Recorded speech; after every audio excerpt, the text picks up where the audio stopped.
Hello students, welcome to the selection classes. Daily dose current affairs में आप सभी का स्वागत है और इस हमारे नए इनिशिएटिव को प्यार देने के लिए बहुत बहुत धन्यवाद आपका। तो आज हम 4 जुलाई के करंट अफेयर्स आपके साथ डिस्कस करने वाले हैं। अगेन, अगर आपने पहले के नहीं देखे हैं करंट अफेयर्स तो उन्हें एक बार जाकर देख लीजिएगा और हमारे चैनल पर आपको मंथली करंट अफेयर्स का कंपाइलेशन भी मिल जाएगा, तो आप उसे भी एक बार जाकर देख सकते हैं। अगेन, वीडियो अगर पसंद आएगा तो इसे लाइक करना बिल्कुल ना भूलिएगा, अपने दोस्तों के साथ शेयर कर दीजिएगा और चैनल को सब्सक्राइब कर दीजिए।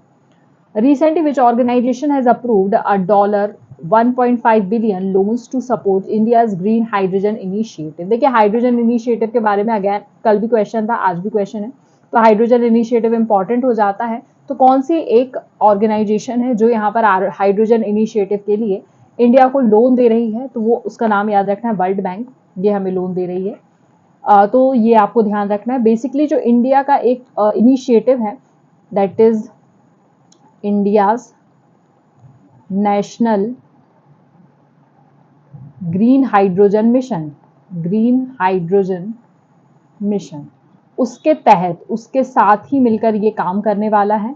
हमारा एम यहाँ पर इंडिया ने क्या रखा हुआ है वो ध्यान रखना है आपको। 500 गीगावाट की हमको यहाँ पर रेन्यूएबल एनर्जी जनरेट करना है। कब तक? बाय द ईयर ऑफ 2030 तक। ठीक है, बाय द ईयर ऑफ 2030 तक ये एक इनिशिएटिव याद रखना। दूसरा हमारा नेट जीरो एमिशन का ईयर याद रखना है आपको। नेट जीरो एमिशन का ईयर याद रखना है, ये हमने रखा है 2070। ठीक है ना। तो इन दो इनिशिएटिव के तहत ही यहाँ पर वर्ल्ड बैंक हमारी सहायता कर रहा है। आगे बढ़ते हैं। Recently, the Space Exploration and Research Agency announces which country as a partner nation for the human space flight program.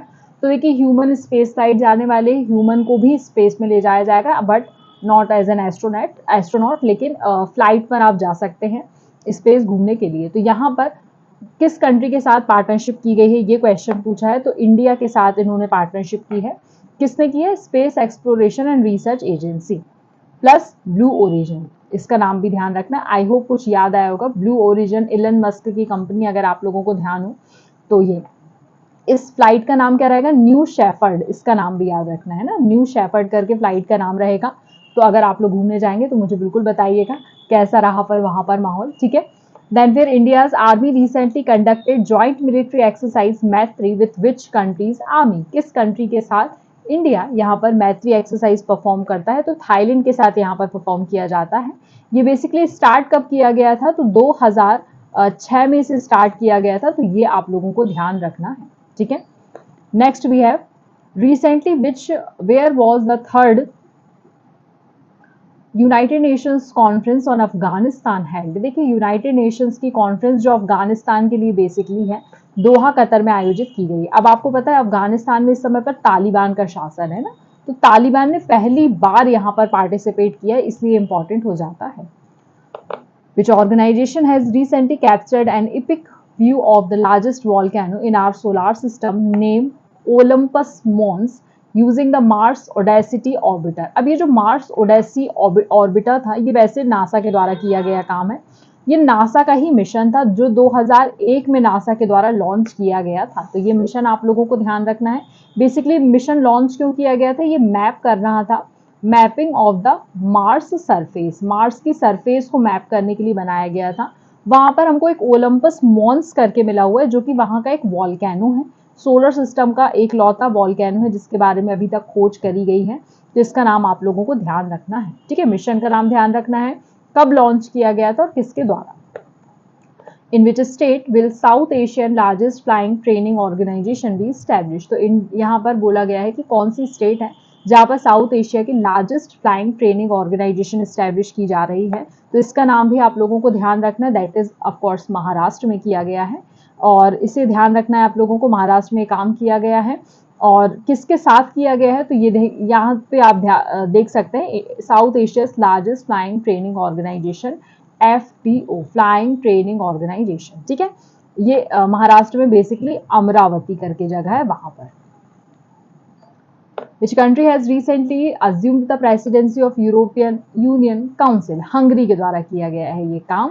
और हंगरी ये दिख रहा है आप लोगों को। हंगरी के आसपास की नेबरिंग कंट्रीज पढ़ लीजिएगा। लैंड लॉक कंट्री है, किसी भी सी से नहीं कनेक्टेड है, लैंड लॉक्ड कंट्री है, इसको ध्यान रखना है, ठीक है। आगे बात कर लेते हैं, when is world sports journalist day celebrated every year, ये कब सेलिब्रेट किया जाता है? तो 2 जुलाई को। बेसिकली कुछ लोग होते हैं जिनको स्पोर्ट्स में बहुत इंटरेस्ट रहता है, प्लस जर्नलिज्म भी वो करते हैं। बेसिकली वो जो स्पोर्ट्स वाला एक सेक्शन आता है आप लोगों के न्यूज़पेपर में, वो स्पोर्ट्स जर्नलिज्म के अंतर्गत आता है, तो इसे आप लोगों को ध्यान रखना है। इसके लिए एक ऑर्गेनाइजेशन काम करती है जिसका नाम है इंटरनेशनल स्पोर्ट्स प्रेस एसोसिएशन, इसका नाम आप लोगों को ध्यान रखना है। इसका नाम है दैट इज AIPS, ठीक है, the international sports press association, इसका नाम याद रखना है। इस्टेब्लिश कब हुई थी? इन द ईयर ऑफ 1994 में से इस्टेब्लिश किया गया था, ड्यूरिंग पेरिस ओलंपिक्स, जब हुए थे तब।